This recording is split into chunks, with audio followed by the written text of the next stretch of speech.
তো গতকাল ছিল রবিবার। তো রবিবারে সারাদিন কী কী করলাম চলো আজকে একটু তোমাদের সাথে শেয়ার করা যাক। তো সকালবেলায় ঘুম থেকে উঠে একটু জল খেয়ে তারপরে এদিকে চা বসিয়ে দিলাম আর বাবুর জন্য এদিকে হরলিক্স গুলে নিচ্ছি। সকালে আমি এখন চা খাওয়াটা বন্ধ করে দিয়েছি, এখন আর সকালে চা খায় না, কিন্তু রবিবারটা তন্ময় বাড়ি থাকে, মাও বাড়ি থাকে, তাই একসাথে চাটা খাই। তো এদিকে বাবুকে আমি হরলিক্সটা গুলে বললাম বিস্কুটটা দিয়ে তুই একা একা খা, তারপরে আমি খাইয়ে দিচ্ছি। তো যাই হোক ও একা একা একটু খেতে বসে গেছে। তারপর চাটা খাওয়া দাওয়া করে আমি এদিকে মায়ের ঘরটা মুছে নিচ্ছি, যেহেতু স্নান করে পুজো করব তাড়াতাড়ি। তো সেই কারণেই কিন্তু সকালবেলা ঘরটা আমাকে রোজেরই মুছে নিতে হয়, তো আজকেও মুছে নিচ্ছি। তো তারপরে স্নান করে চলে এলাম ছাদে। তো সেরকম রোদ নেই, তবে আকাশটা ঠিকঠাক আছে, মনে হচ্ছে না আজকে বৃষ্টি হবে বলে। দেখা যাক শেষ পর্যন্ত কী হয়। এখন তো রোজেরই বৃষ্টি, আর অনেক বছর পরে এরকম বর্ষাকাল দেখছি, এত বৃষ্টি মানে দেখাই যায় না। তো যাই হোক, তারপরে কিন্তু আমার জামা কাপড় কিছু শুকিয়ে গিয়েছিলো, কালকে কেচে রেখেছিলাম সেগুলো।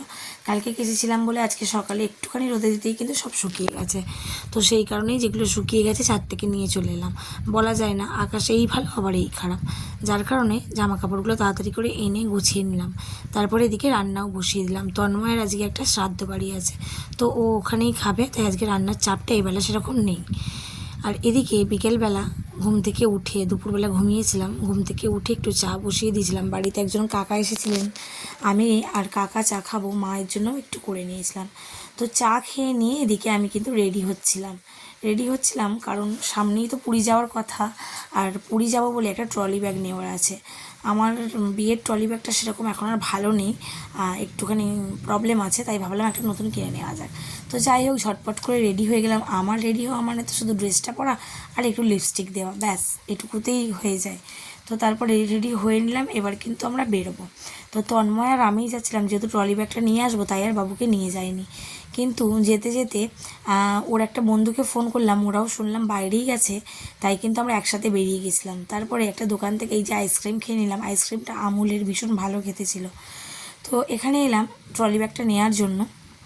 তো ট্রলি ব্যাগটা দেখো কেমন হয়েছে তোমরা জানিও, আমার তো ভীষণ ভালো লেগেছে। তো এই যে কালারটা দেখতে পাচ্ছ পিচ পিঙ্ক কালার, তো কালারটা কিন্তু ভীষণ মিষ্টি, সামনে থেকে কিন্তু আরও সুন্দর দেখতে লাগছে। তো আমি কিন্তু এই কালারটাই চয়েস করলাম। প্রিন্টেড কিছু নেবো ভেবেছিলাম কিন্তু পেলাম না। তো এই দেখো মৌমিতা আর আমি, তো আমাদের সাথে এরাই পুরী যাবে, আমরা একসাথে যাব। আর এই সাইড ব্যাগটা নিয়েছি, সাইড ব্যাগটা কেমন লাগছে তোমরা জানিও।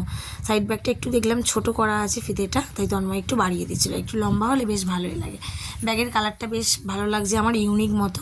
তো মৌমিতা কোনটা নিয়েছে চলো তোমাদেরকে দেখাই, ওর জন্যই আরও সাইড ব্যাগটা নেওয়া হলো, ও এটা নিয়েছে, মানে আমি চয়েস করলাম, ওকে বললাম এই কালারটা নাও ভালো, তা ও নিয়েছে দেখে আমার একটা নিতে ইচ্ছা করলো তাই নিয়ে নিলাম।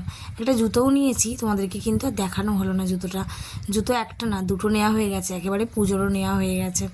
তো যাই হোক, তারপরে বাড়িতে এসে মাংস করে নিচ্ছিলাম। ওবেলা তো বললাম তন্ময় খাবে না বলে ওবেলা সেরকম কিছু রান্না করিনি, তাই বলেছিলাম রাতেই চিকেনটা বানাবো। বাজার থেকে আসার পথে একেবারে চিকেন নিয়ে চলে এসেছিলাম, তো সেটাই বানাচ্ছিলাম। আর তারপরে দেখলাম ঝমঝম করে বৃষ্টি শুরু হয়ে গেল। সারাদিন বৃষ্টি হয়নি, আর বৃষ্টি ছাড়া কি দিনটা কেমন কেমন লাগে না, তাই একদম মানে শেষ রাতে বৃষ্টিটা এলো। সারাদিন মানে ভালোভাবেই কাটলো, ঘোরাও হলো, আমাদের অনেক জিনিস কেনাকাটাও হলো। তো পুরী যাওয়ার জন্য এবারে কিন্তু অনেক কিছুই কেনাকাটা হয়ে গেছে, পুজোর থেকেও বেশি শপিং হয়ে গেছে। সবটা তোমাদের সাথে শেয়ার করা হয়নি। তো যাই হোক, পুরীতে যাবো তখন পড়বো, তখন তো দেখতেই পাবে তোমরা। তো যাই হোক বন্ধুরা, আজকে সারা দিনের ভিডিওটা কেমন লাগলো অবশ্যই তোমরা কমেন্ট করে জানিও। তো চলো টাটা, দেখা হবে আবার নতুন কোনো ভিডিওর সাথে।